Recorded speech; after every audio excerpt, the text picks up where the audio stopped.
Welcome to Directionally Correct, a Beeplings podcast with Cole and Scott. Today's guest, Rob Cross. Thanks to our sponsors, Worklytics. Generate actionable insights from work data while protecting your privacy using workplace analytics with our partners, Worklytics. Understanding the change in patent filings over this 20-year period, essentially finding demographic characteristics. So we're seeing more Asian Indian inventors. They're seeing more clustered inventors. So they tend to be clustered in these larger organizations. They tend to stay longer in those organizations. However, the more disruptive innovations tend to be coming from smaller firms.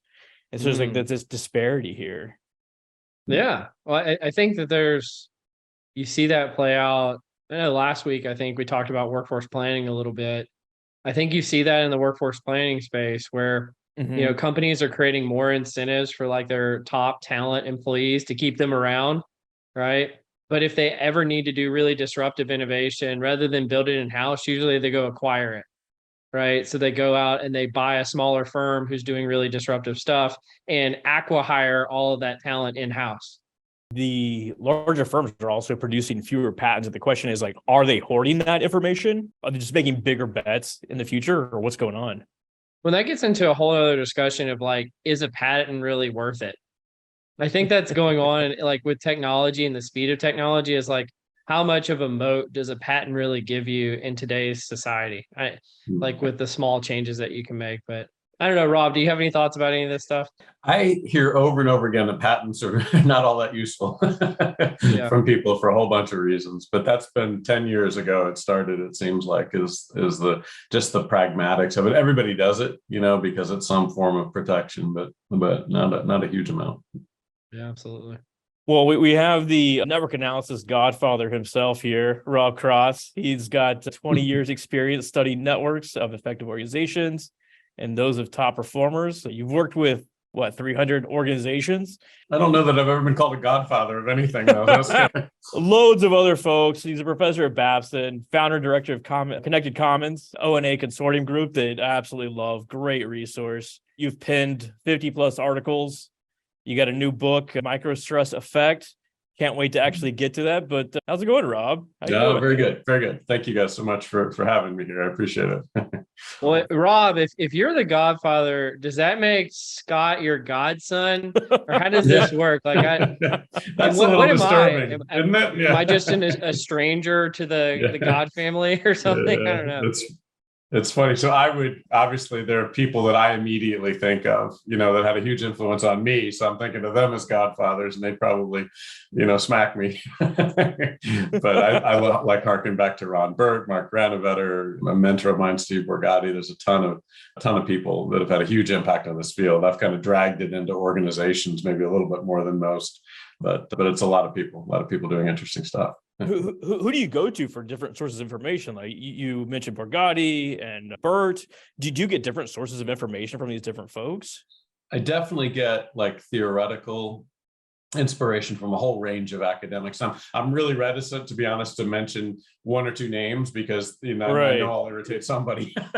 Right. But Ron Burt is somebody I could say, especially earlier on, maybe not for the last couple of years because my research has moved more into interview bases, but I was a wonderful mentor to me in different ways. And same I could say with David Crackhart and others. I was just on the phone yesterday with Bob Sutton in a different light, not necessarily a network analyst, but just people that have helped me think about, ways of framing the ideas.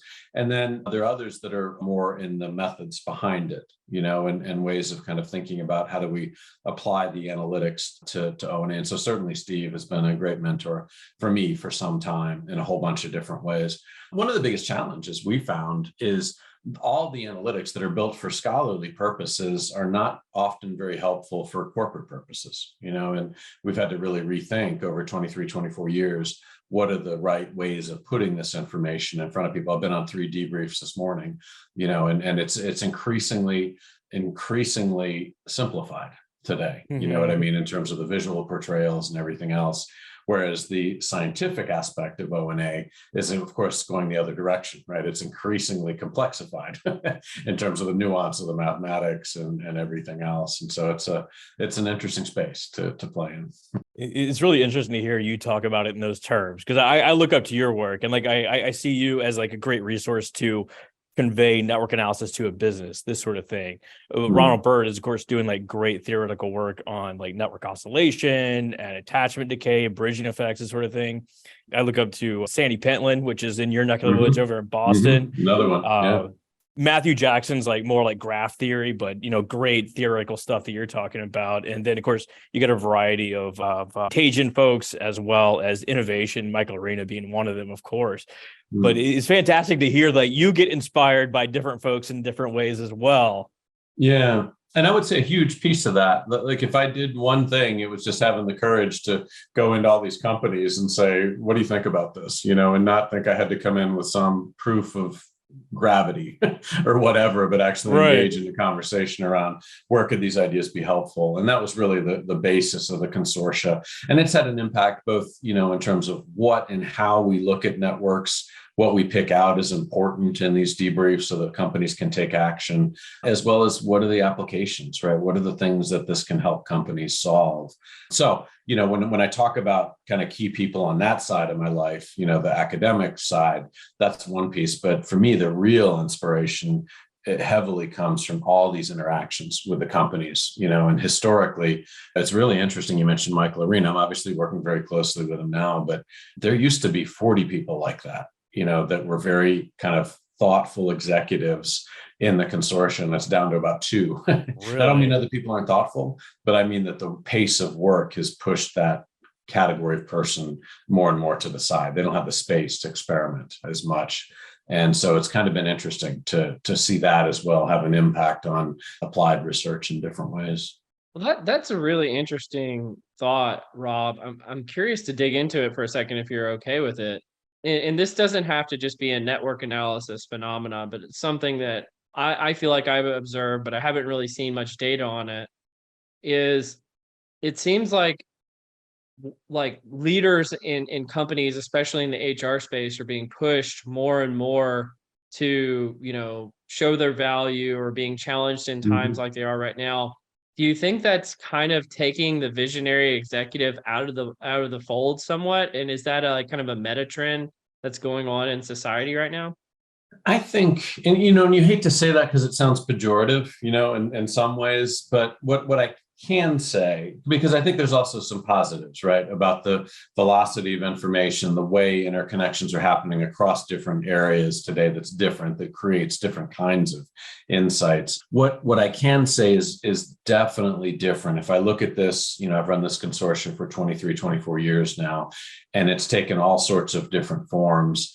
But I can say, number one, there's far less experimentation with the ideas, and the ability to kind of go in and say, why don't we try this in an area and see if we can prove impact, right? That used to be a ton of what we would do 10 years ago. And that is just dissipated in different ways. People just don't have the space or time for it.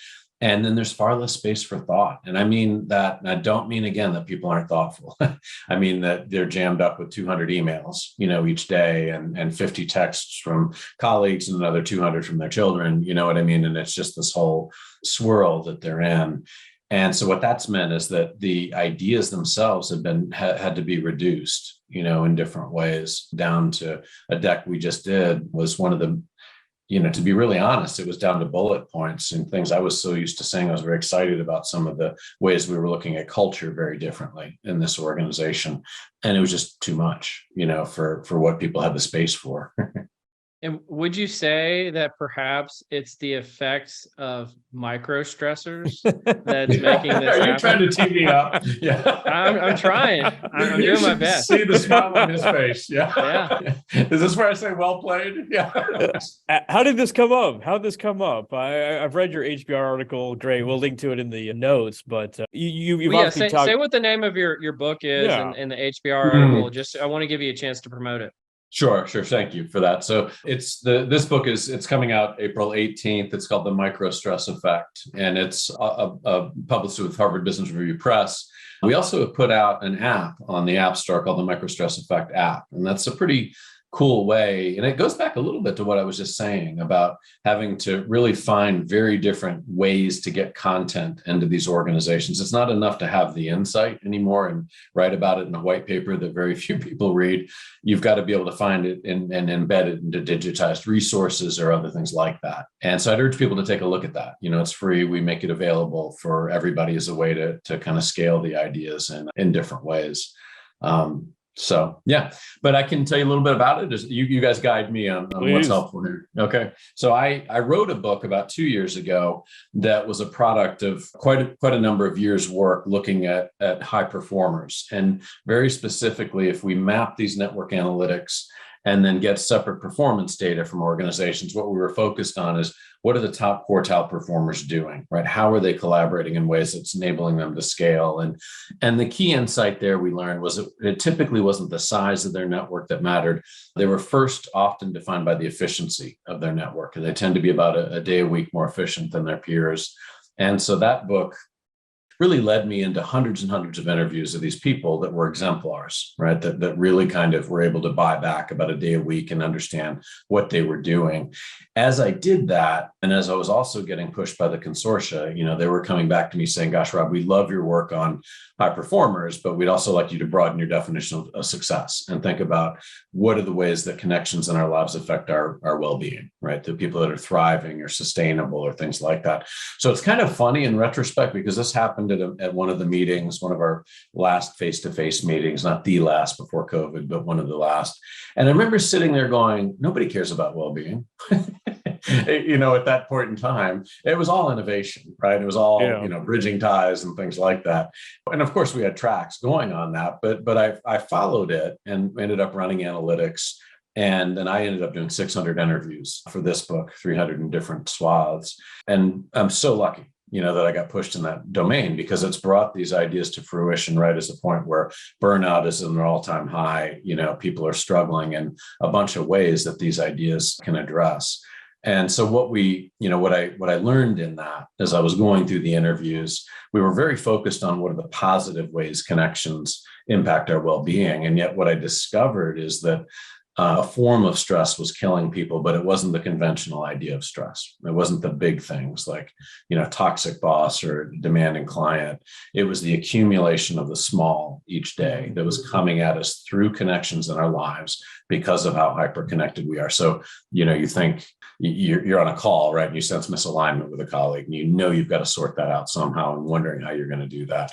You immediately see on that same call a team member that needs to be coached for the third time on how they're presenting something. And you're saying, how am I going to do that without derailing them? And off to the side, you get a text from a child, right? Then you're not sure if they're just grumping about something or it's something really serious. And you're worrying about that in the back of your mind for 3 hours until you see them later on. So none of these things are insurmountable, right? Especially for successful people. We're just taught, right? You just get through this stuff, to the end of the day. But the problem is we're getting hit with 20, 25, 30 of them. And what happens is our brains don't register it. We don't go into fight or flight mode, but our bodies are absorbing it. And so we end the day as exhausted. We can't quite put a finger on what just happened. And it's killing us. Literally, it's having an effect on us physically in pretty profound ways. So that's really the heart of the book, right? Is where are these things hitting us? How do you see them, recognize and do something about it? And then what was really fascinating to me where 90% of the interviews, they would just spiral down slowly. They would start, it was all rainbows and lollipops, and then it would go down and down and down in terms of how hard life was. About 10% of them never did. Right. And so we really focused the second half of that book. What are these people doing? How are they, through connections in their lives, professional and personal, how are they living in ways that kind of enable them to thrive? Well, without giving away too much of the later half of the book, like what are some of the ways that people can cope with micro stresses to alleviate these sort of things? Yeah. So, and I would definitely urge people to download that app. It's free, right, for everybody. And it kind of has people go through the 14 of these. I've done videos on each of them, generates a report for you. And so I'm not trying to just partition stuff into the books. I really think this is a big deal. Like you cannot imagine going through 600 interviews like this for 90 minutes and you're in conversations with people that you only have with 4 or 5 people in your lives. You know what I mean? So it touches your soul by the time you're done, something like that. But what I see tactically, to hit your point, Scott, is for example, there's a midpoint in the book where we list out, here are all the 14 microstresses that people are conventionally experiencing. They're coming from different places. And then across the top, we're saying, where are they coming from? Is it your boss, colleagues, team members, loved ones, et cetera, right? And so you can use this grid to see 3 ideas. I walk people through 3 ideas sequentially. One is, where are 2 or 3 of these systemic enough in your life that you need to do something about it, right? You should be shifting the interaction, increasing time, whatever it is that you need to do. And there's a lot of tactics on that.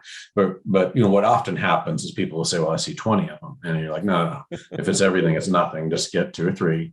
And the impact of that is actually way more significant than we think, right? We know the negative connections have more than 3 to 5 times impact on us than the positive do, right? And so, but people don't think about shifting the negatives that much. We're quick to jump to mindfulness or other things like that, but we can actually do things that adapt to that. And that's pretty powerful. Yeah. So first pass is that. Second pass is to go through and say, okay, now tell me 2 or 3 that you're causing others unnecessarily. That always shocks the leaders, and they're thinking, oh my gosh, what am I doing? But the reality is, generally speaking, the stress that we unnecessarily cause others, leaning on an employee too hard or a child, right, too hard for something, it comes back on us in different forms, right? That employee checks out, your child becomes belligerent, it just boomerangs back in different ways. So the less you're causing, the less we tend to experience. And then the third pass through it is, okay, where have you allowed the minutia to take over, right? You're just into something in the weeds and you just should back away. It doesn't matter, at the end of the day. And that was really the big trick of our 10 percenters, is they invested in life in certain ways that rose them above the minutia at the heart of it. And the people that didn't do that, where life became completely about the profession and direct family, oftentimes those stories didn't end well. Because kind of everything rose or fell on just those 2 domains. Well, I want to ask a methodological question, just because we have a really geeky audience. I'm in trouble. So you did 600 interviews. That's an insane number of interviews. It's a lot. Is there anything that you learned? I gotta tell you, 600 doesn't even begin to scratch the surface, because what do you think is the first call that's canceled 5 minutes before it's about to happen, right? Yeah. It's the 90-minute call with flaky academic, right? And so the number of dental emergencies and dead-ons, dead-ons happen right and left in this thing, a statistical anomaly. So you had to be persistent over time. So I had a team obviously working with me to set them up and kind of get them going. So anyway, go ahead. Well, is there anything that you learned from doing this that you would like to share from a methodological standpoint, how to do effective qualitative analysis as a researcher, that, either in the academic sphere or even if you were a practitioner? And I'm assuming you're not going to encourage people to do 600 interviews as a practitioner, but you get my point. It's like, is there anything that you learned that you'd like to share with the field? Yeah, well, so I wish, the big regret I have is I didn't start this much earlier. So I started doing a couple hundred interviews a year about 5 or 6 years ago. It started with that last book, Beyond Collaboration Overload. And you just get to an entirely different level of understanding. It is at the heart of it. It is so easy to spin numbers, in isolation. And I'm not saying that people aren't smart and you find, causal links and things like that.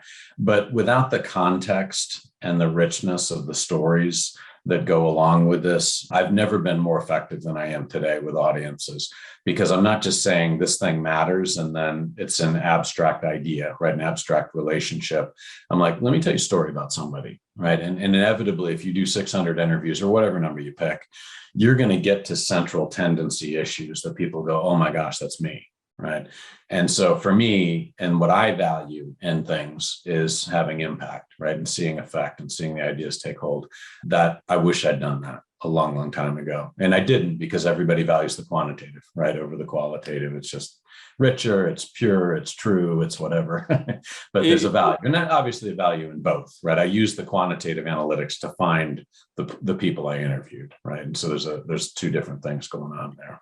They inform each other, like in the way Cole and I interact. Like my own way of eliminating microstress is I don't pay much attention to my personal email, which I think drives Cole nuts. So like, Yeah. there's like a spillover effect of me trying to manage myself, but I caused this issue in Cole. Yeah, I That's manage my email and Scott's email on occasion. That's called secondhand stress, right? That's literally one of them. It's people that pass on stress to others. There's a spillover effect in action Yeah, right yeah. here. Speaking of like spillover effect, like the Connected Commons has been great to get people up and running with network analysis. What kind of advice would you give to leaders or anybody at a company that wants to dip their toe into network analysis, but maybe they've never started, maybe they don't have resources? How can you go in? Yeah, and I would, even also, I'll give you my answer. I'd love to hear what you all think, about this, especially, Scott, I know you've had effect in a bunch of different places, and also especially on the passive side, like how you kind of see that as well. But for me, I'm on a lot of these calls each day where people are trying to get the ideas into their organization. I think there's a couple of things that you're always looking for. One is, don't just try it out.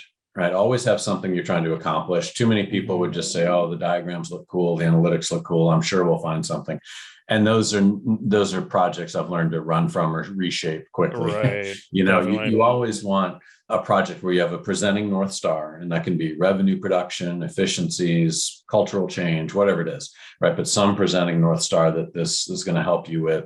And then what I say do is then find 5 or 6 other things going on in that organization, maybe issues around diversity, equity, inclusion, or onboarding, or things like that, where these ideas can have a material impact on the success of those projects too, right? And then design the effort that way.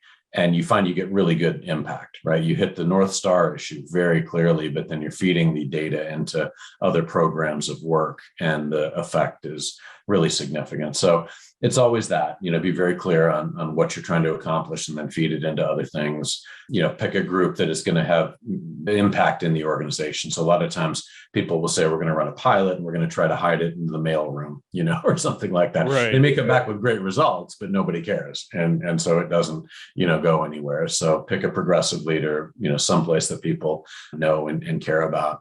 And then I guess the third for me would be really leverage the individual level results that network analytics can provide. So what's interesting about network analysis, unlike, typical culture surveys or things, is there is an innate value for each individual in getting that feedback on themselves. Not to see, is Scott coming to me for information, anything like that, that's proprietary, but to understand that, okay, my network's a little more insular than my peer group. Right. And here's some things I should be thinking about, or I'm seen as an energizer, a little bit more than others. And here's some things I can share.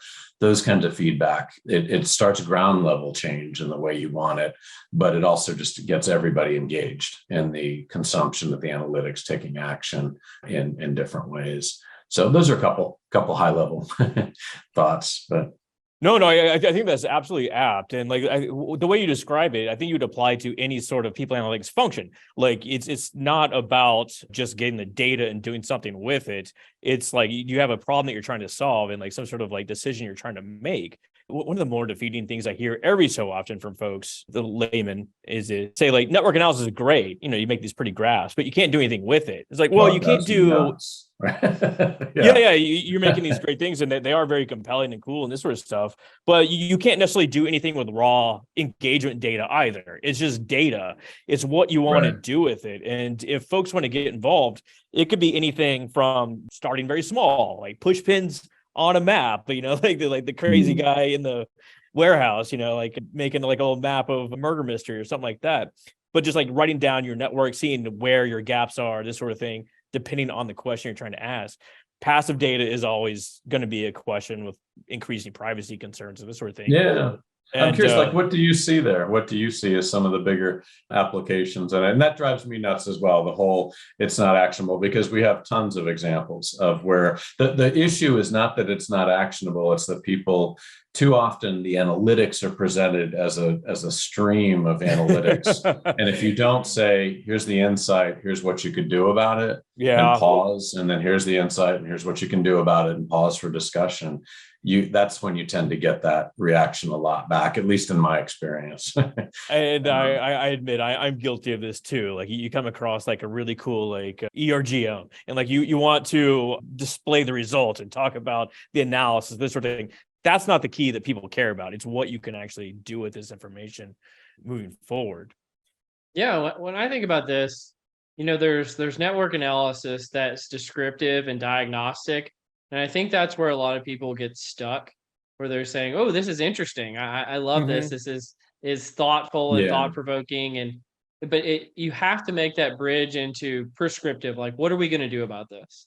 And going kind of back to your question, Rob, about passive O&A, I always think about it as, to whom is this benefiting?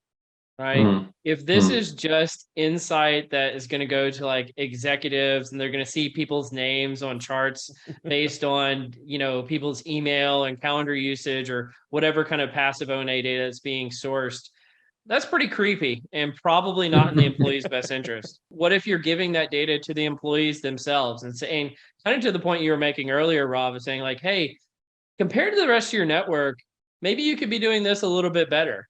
And kind of giving it more like a Fitbit of like saying, hey, you didn't really get really good sleep last night. Maybe tomorrow night you get a little bit better sleep. That kind of thing. I think that there's definitely some applications that are quite employee friendly in the passive O&A space as well. Yeah. I mean, one example of that for me that I'm seeing a good bit of traction on is we did a lot of work in one of the programs and understanding, oftentimes what we'll see in strong culture companies is people come in and it takes them, 3 to 5 years to replicate the connectivity of a high performer. So, I mean, they're not talking to anybody. It means they haven't built the same set of bridging ties, trust, reputational capital. Sometimes it goes as high as 5 or more years that we see in super strong culture places. But we also discovered these people that were doing it not in 3 to 5 years, but in 9 to 12 months. Right. And so we honed in really heavily on them in a big program of work that was assessing, what are you doing practice wise, right? What's happening, day 1, day 3, it's not 90 days that predicts their success. It's typically 9 months and a set of actions that need to happen. So to your point, like that's one place we're getting great success is, having people come in, run the passive analytics behind the scenes, and then they're getting these nudges. Both they and their people leader are getting the nudges, not of who they're connected to, but just saying, here's what you need to think about, right? And that tends to be pretty powerful in kind of conveying and getting action on the ideas without overwhelming on the analytics anyway. Yeah, an organization by nature is interdependent, is people talking to each other to get something done. And therefore, any application that deals with people talking to one another will be O&A relevant in some capacity. So you're talking about culture, right, inclusion, onboarding, any of this sort of thing.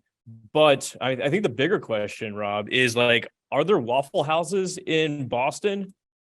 I don't know. Now, that's a really good question. I don't think there are. There's a heck of a lot of Dunkin' Donuts, but I'm actually sitting in Charlottesville, Virginia now, and I know they're here. There you go. Rob, you're entering our simultaneously most favorite and least favorite segment that we have, the Waffle House.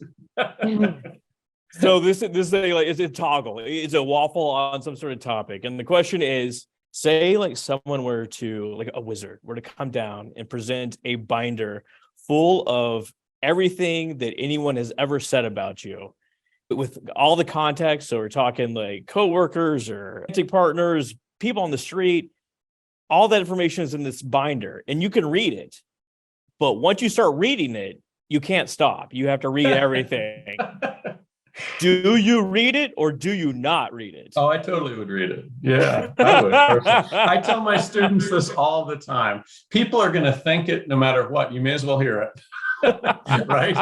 And some of it you've got to have thick skin and roll your eyes on, but oftentimes on the margin, there's small things you can do. Right. And I am in the weird position of, for example, with this new book, the publisher, asked me to write 2 emails to my network of, off LinkedIn, for example. There's like a bunch of people. And so it's kind of like that, right? Like you're getting reactions back from people. And it's it's amazing to me. There's 2 things that are amazing. One is all the positiveness that comes out of the woodwork, especially from 10, 15 years ago, like students that you haven't seen or thought of. And they're like, oh my gosh, do you remember me and this and that? And just, I can't believe how the work is unfolded and all that. Right. But what is interesting is I think I got like 800, 900 emails back. So it was a volume. It was crazy. But I got 5 unsubscribe me emails. What do you think I think about? The 800 or the 500? Oh, yes. They weren't even nasty emails. So. I think that's a good point. Like, if you're a good person, they probably say a lot of really positive things about you to be really reinforcing, right? But if you're not so much, maybe you got things to worry about. I don't think that I would even. I'm from the South. I can tell people like me or not. I don't need to know. Cole, what do you think? Yeah, I was just thinking about it really practically. I feel like if you had to read it to the end, you'd be reading for the rest of your life. And I was like, I don't want to read people's feedback of me for the rest of my life. So I would just skip it. I would love to read it in short snippets, but that's not very Waffle Housey. That's what I thought. That's what the wizard did for you, was kind of help you digest it quickly. Maybe some like Neuralink just goes straight to your brain. You want to join us in the nerdery now? You talk some nerd articles? Yeah, I don't know these, so you guys are gonna have to kind of talk me through a little bit. What you say no worries. We don't know them either usually, good. So you're in talk about them. Yeah, that's sound confident. It's just an excuse to have tangents and go off track. Definitely, just have good conversation. But this one's called One City, Two Tales, where they use mobile phone data to examine New York City's response to COVID lockdowns. And I think the exciting part is, I think we did it. We finally flattened the curve before Easter. That's good news, right? Yeah. Finally. A couple of years late. Yeah. But they took all this cell phone data and they aggregated it by network. So each network was a node, and they calculated weekly network centrality metrics. So between this degree centrality and this they calculate themselves a within ratio. So how many people are the ratio of visiting points of interest, such as grocery stores within a neighborhood. And they measured the change from 2019 to 2021. And they found that high income areas such as Manhattan, they had a huge decline in mobility. So these people could work from home. You got the financial district, which essentially shut down. Makes sense. They didn't go out. But low income and low education areas had high betweenness. So these areas had high proportions of frontline workers that had to travel outside the house and had to go to work. They had to travel to other boroughs.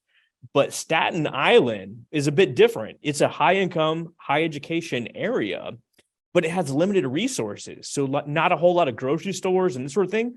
So people still had to go outside their area. And the overall, I guess, takeaway here is like, if there's another pandemic, you need to put more resources or amenities within organizations, within neighborhoods, to make sure that they don't travel outside these different areas. Like, really interesting and fascinating use of mobile phone data. Yeah, that is interesting to see kind of what could become a spreader in different ways. One of the interesting ones I remember seeing was, I think it was from Singapore. I can't remember where it exactly, but they were showing the infection rate, as a product. They were using phone data there, and they were showing people in the same restaurant that just happened to be sitting where the air conditioning was blowing, that they were the ones that were getting it. And they could actually pick that up as a product of the phone data, literally that level of granularity. So it does suggest, of course, within limits of privacy and protecting, that there's an enormous amount that could be done, as you're saying, like keep the spread from happening by bringing the resources in a different way is interesting too. See, my mind immediately went to, I wonder if there's a correlation between hidden influencers and organization and super spreaders of COVID.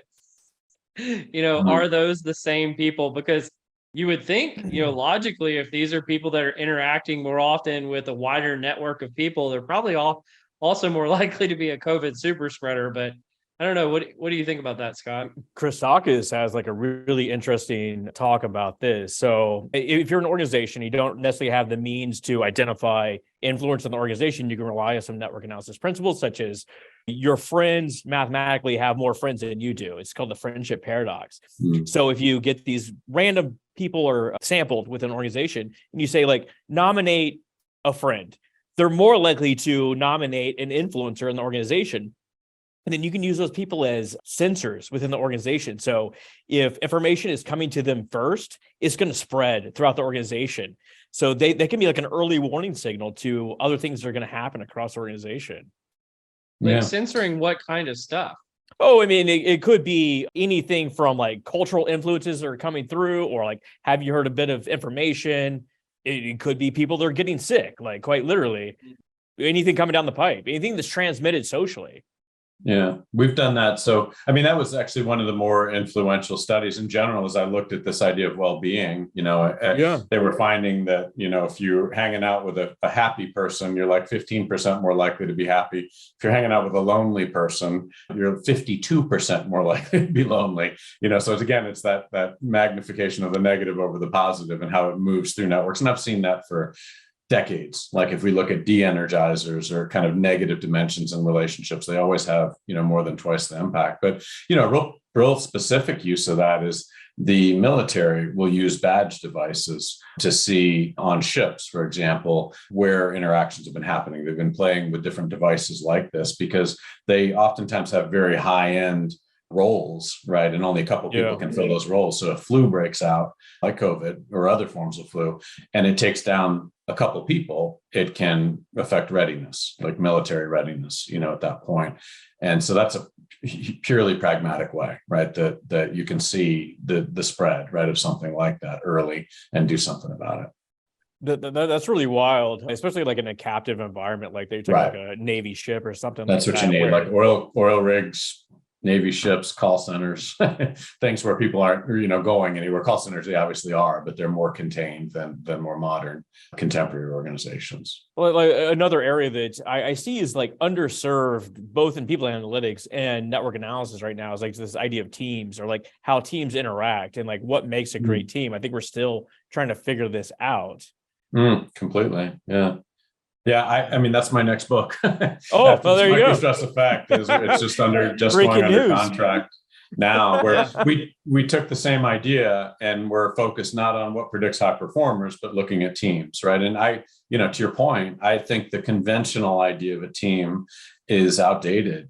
People they're on 6, 7, 8 teams. Many of these things that organizations are calling teams are growing into the 60s, 120s. I mean, I know Amazon has a tendency to keep it small, but a lot of places, life sciences, other places, they grow big. And so what we really focused in on was saying, let's look at the performance of these groups, not as a product of vision, mission, purpose, but as a product of a network that needs to form internally and externally, right, in certain ways. And you do that across a ton of organizations. And we have really clear pictures of the predictors of team success. But then the real thing that's grabbed people's attention is when the teams fail, they tend to exhibit certain archetypes. And so it's always interesting to me how people love to know what positive looks like. They want to know, I should go do this. But if you can say, watch out for this, don't do this, that's when they're like, oh my gosh. So the avoidance of the negative is always a good lead in this stuff. Yeah, I actually did some work using network analysis on comparing high versus low performing teams a few years ago. And it's striking how, if you look at these teams, and I'm not talking about like a team of like 5 people, I'm talking about teams of like 50 people. Yeah. It's striking how you can just look at a network. Like I could have my 3-year-old look at the network and say which was the high performing and which was the low performing team just by eyeballing it. It was quite impressive. I find like these archetypes that we have, there's 6 of them that have come out. And I'll put them up on a slide in front of a group. And especially as I was doing a ton of interviews there to see what are the leaders doing, right? If their groups are drifting into trouble, how did they get out of it? What did they do? But the resonance was immediate, like nothing I've ever seen with this stuff. It's like, oh, I've seen 3 of those last week, So to your point, there's something about that being the right level of analysis. Sometimes these ideas can get so comprehensive that it takes people a long time to absorb, but there's something about the team level that seems to kind of grab people quickly. And like the 50 people on a team, there cannot be interdependence at that point. Like there's just too many people to keep working. And our idea of a team is somewhat, I don't know. Like I probably belong on 8 different teams, like in any one given time. So like, what is a team? It's really hard to define in itself. It's probably the most difficult unit of analysis when trying to do this work, is like, what is a team? if you can't agree on what that is, or if like, two people, or you ask one and say, hey, are you on a team with Scott? And they ask the other person, like, I'm not on a team with Scott. It's like, well, who's on a team and who isn't? I don't even know. I mean, that was the most common question I got when I was doing the interviews for this work is, well, what do you mean by team? I kid you not. Everybody was, there on that Oh with the yeah. question. And we're seeing, when we actually run the analytics through our softwares in the consortia, that's gotten to be one of the most common questions we always include is how many teams are you on? And we find that, you pass certain numbers and fragmentation happens in the overall network, right? And not good ways. Overload happens on those people that are on too many teams. There's a lot of kind of inefficiencies that you start to see because of what you're saying. Like people are just thrown on 6, 7, 8 teams today. Like it's a free resource. We just throw teams at stuff.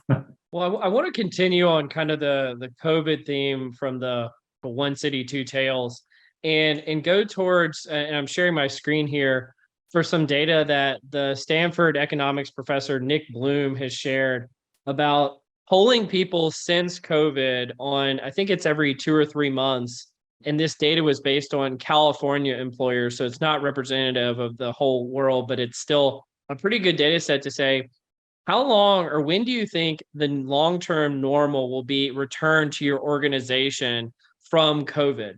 And one of the reason why I brought this up, and folks who are on the video can see this if they're interested, but I'll just kind of verbally explain it. When we started this podcast, Scott and I were talking a lot about what is the new normal going to be and what is the research saying about, is it in person, is it remote, is it hybrid? And you can actually see that manifest on the chart because we started talking about this right around March of 2022. And at that time, at least in California, it said that 35% of organizations felt like they were at their new normal. So there was obviously some churn going on or discussion of like, how are we going to address this topic? But if you fast forward to March of 2023, and this kind of correlates to the amount we talk about it now, about 73% of organizations feel like that they're at their new normal. So a pretty significant majority are saying, hey, we figured out what we're going to figure out. And this is what our new normal is going to be. I'm curious, what are your all reactions to this data? I'll jump in here. Like my initial thought is like because all this data is coming from California, I think we may actually be seeing like an echo chamber effect where there are probably a lot of Silicon Valley sort of related organizations, a lot of organizations that are remote, and California was one of the staunchest COVID states, right? That they're most restrictive, sending people home and this sort of thing. So I would gather that perceptions are skewed in this sample. What doesn't say, see, I would actually not to just take the other side of the argument, but I think you kind of control for that fact, because even if you have more staunch restrictions, that still doesn't mean that, maybe you're not going to a remote permanent new normal of what your work is going to be permanently. Right. And so it's not necessarily saying that the new normal is going back to the office 5 days a week in person. It's just saying we have come to consensus at our organization of what our new normal will be. Wait, okay, so like I maybe I don't understand now. Are you saying like we are approaching whatever normal is? Yeah, like we're coming closer and closer to normal. Organizations were having a lot of debate about what the future of their workplace was going to be. Right. And many of those organizations have now settled that debate. So if you let's take, for example, you rewind to May of 2021, pretty early, let's be honest, 4% of companies said that they had figured out what their long-term new normal was, but now it's 73%. That's a huge change in that amount of time. And I think that means that some of this debate that has happened around this topic, whether it be in California or anywhere else, and lenient area, strict area, doesn't really matter. They've kind of come to consensus on what their long-term new normal is going to be for their organization. Apologies. I misread this as we are going to be working from home forever. No. It just means no. we are essentially each reaching the end of the pandemic is another way to look Correct. at it. It says we are already operating under our new normal. That's what 73% of folks in this California sample are saying. Yeah, I mean, okay, like with that clarification, like good. We need some stability. Yeah, I think say we've been it's through some rough times, and I think we're ready for normal, whatever normal is. yeah.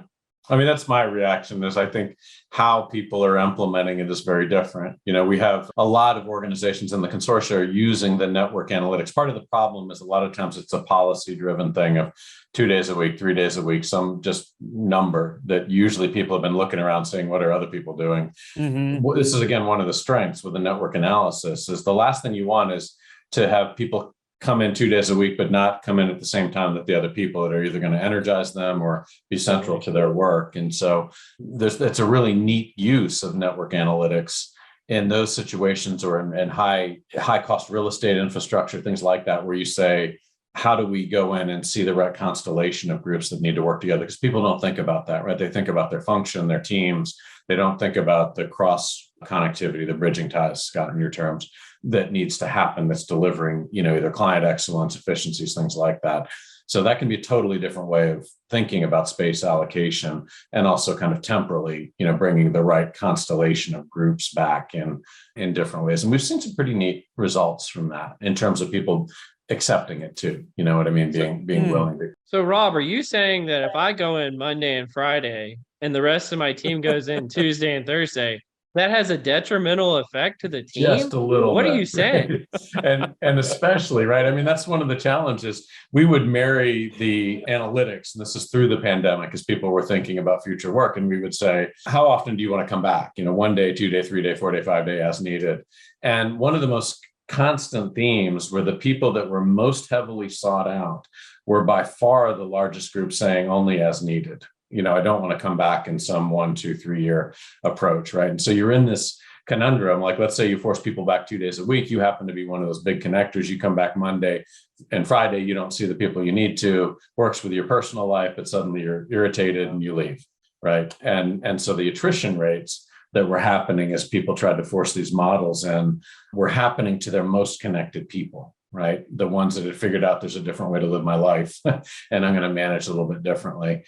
So it's not just the policy, but it's like, how do you implement it through the influencers? How do you get them engaged and then bring them along and have them be the ones to design, not just 2 days a week, but what are we going to do with that time? That was the other really big thing we could see is that what people were saying they wanted the face-to-face or synchronous for when we ran all this in analytics was, I want to have interactions that create energy and purpose for me, interactions that generate growth and learning, and interactions that generate innovation and problem solving. Those are the three things that really required synchrony and face-to-face. And the other stuff could drift, right, into different vehicles.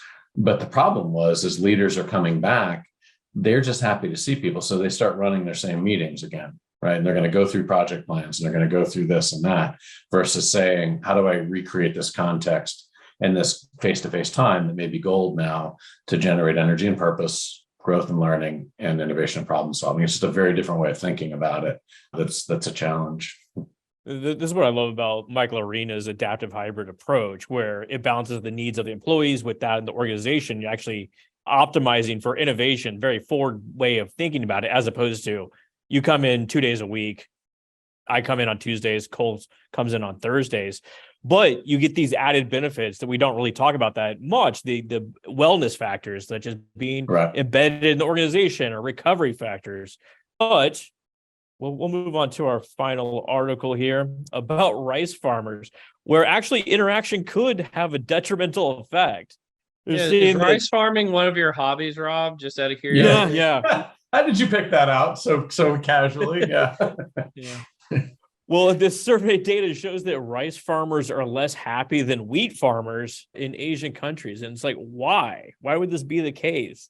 Well, there's more interdependence in the rice farmers, which leads to greater social comparison, especially those who are the worse off. The predictors of happiness in the study, anyway, include income, social status, and occupational status. And these effects tend to be twice as strong in the rice farmers and the wheat farmers.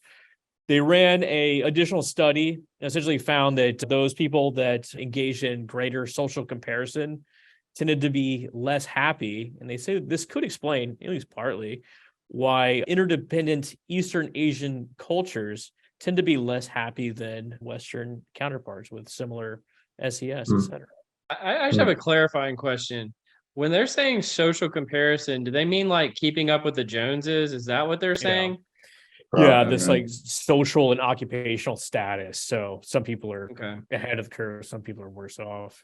But I mean, this sort of gets to something that you mentioned earlier, Rob, around interacting with others can have, and the microstress can have a negative effect as well. Like we tend to think about the positive aspects, but anything can be passed to the network. Yeah.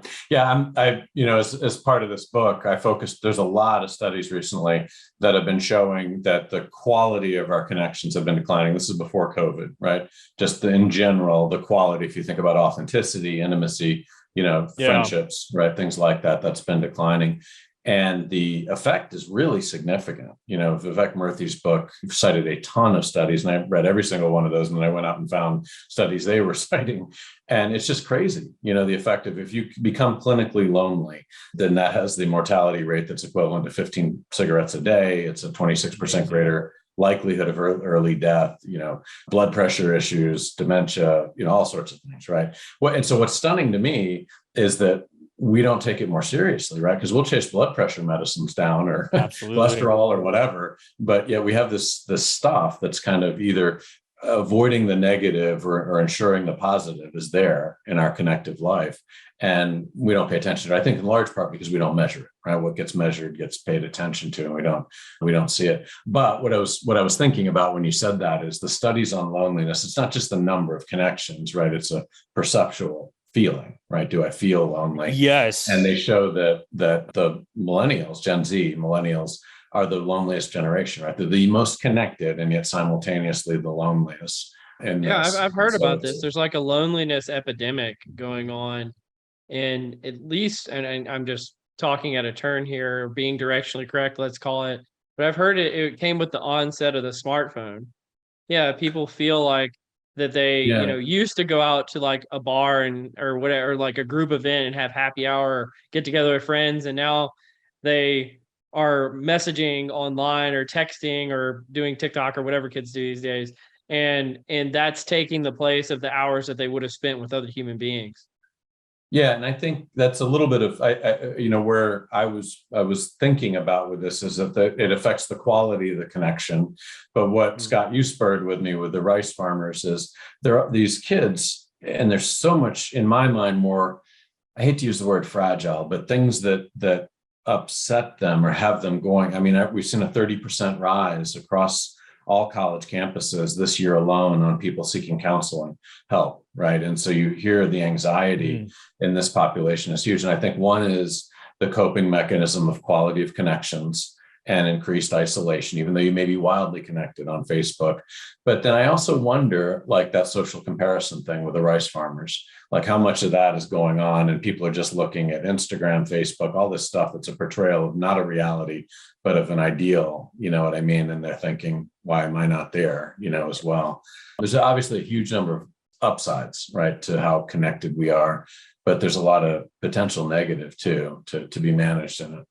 Absolutely. And Fowler and Christakis talk about this in their book, Connected, that loneliness is really about the connections that you wish you had. So you may talk to your mom or like a low value friend, but you want to be friends with the jock of the football team or, like the popular person or whatever. And if you don't have those connections, then it might as well not even occur. But like you touched on something there, Rob, as well, like that you wrote about in the HBR article on microstresses. This is why I think that your 20s are, they kind of suck, because like it's not only is like a really turbulent time, but your friends are really flaky and like you can't trust them. And like everyone's sort of competing for resources, and like you get thrown to the bus more regularly than you do later in your career. Perhaps it's like some sort of like testosterone issue there as well. But like all these sort of things just happen. These like stresses get compiled on top of you. And especially looking at Instagram or, TikTok, and you see your friends and they're driving like a fancy car and you don't have it. And it's just, it stinks. Yeah, it spirals. It's fascinating to hear you say that, because I just got off a a call earlier today for a big leadership program. I'm going to do very well-known, top-regarded organization, their top 300 leaders. And what they were saying is that group is in this, you've heard of the sandwich generation, right? When you're taking care of kids and parents. Oh, yeah. And part of the problem is this 20s thing that you're talking about is way worse on the parents now too, right? The kids don't leave anymore. They're constantly coming back. I mean, and you think about it, I remember when I went to college, and granted we were using chalkboards and there wasn't air and all that stuff way back then, but you called your parents once a week on a payphone right in the dorm. Now it's like any issue that you want, is circling back. So it's fascinating because it is the 20s. The 20s are different now. And it is having impact upstream too. One of their biggest pressing issues was these kind of high mid-level leaders are getting crushed, not just from us at work, but from, an excessive number of things outside too. So it's fascinating. Well, this ruins my weekend plans of taking up rice farming with my neighbors. I don't want to get in a fight with them because of all the social comparisons that might happen. Well, I think we've officially exhausted the rice farming talk. Rob, you've been an amazing guest today. I've been wanting to meet you and talk to you for a long time, so I'm really glad that you got involved with us today. Before I give you the final word, Scott, any parting notes to Rob? Rob, always love talking to you. Networks, life, what have you. How can folks get in contact with you if they want to reach out? So, well, first of all, let me say thank you guys. Yeah, I appreciate the engagement of what you guys are doing in general. The way you're doing it is really neat to hear and be a part of. So thank you. Just, obviously I'm always interested in advancing the research. So I encourage people, if they get into the microstress ideas, the way we evolve research at this stage is to get the principles down and then get the practices and then build the tools that companies can use and then see if we can drive impact, right? Economic impact or things. So obviously reaching out to me, or if you're just interested in more information, my website is robcross.org and it has a ton of, things and other resources around the books and everything there. So yeah, that's it. And I'll say thank you guys again. Well, thanks for joining us, Rob. And thanks for being a great godfather to Scott. You were very appreciative of your efforts, but the pressure is you've been so listening. High. Yeah. You've been listening to Directionally Correct, the People Analytics podcast with Colin Scott and Rob Cross. Thanks for joining us, Rob. Thank you all. As always, all opinions are our own and do not reflect those of any other organization. You've been listening to Directionally Correct, the People Analytics podcast with Colin Scott.